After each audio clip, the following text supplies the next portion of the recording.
第14課演講詞環保運動。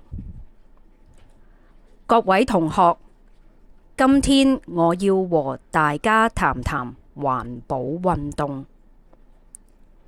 環保運動就是推行保護環境的活動。我們住在地球上，應該關心地球，愛護地球，保存地球的景物和資源，才能享受健康的生活環境。我們怎樣推行環保運動呢？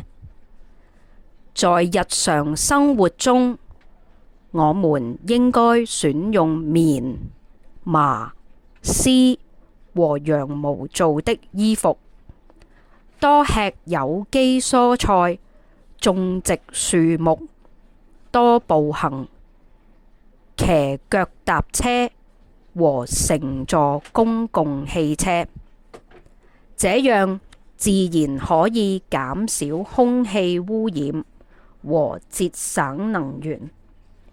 此外，循環再用和廢物利用也能達到環保運動的目的。為了明白保護環境的重要性，希望各位同學多搜集環保的資料，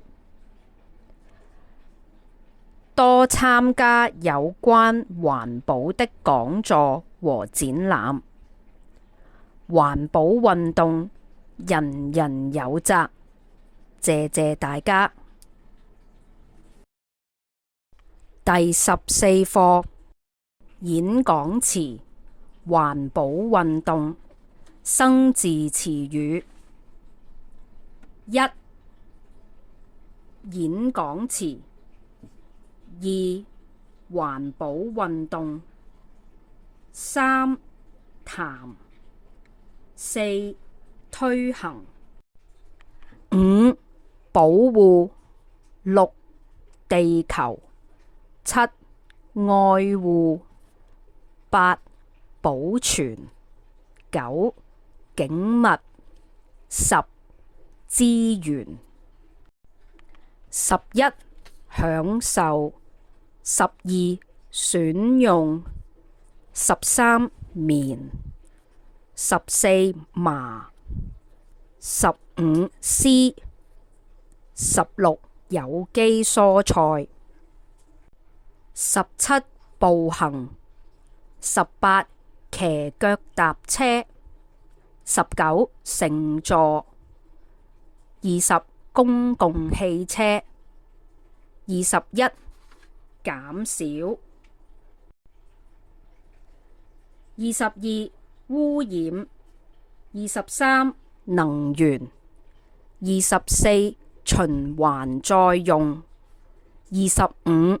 廢物利用。26. 資料。27. 講座。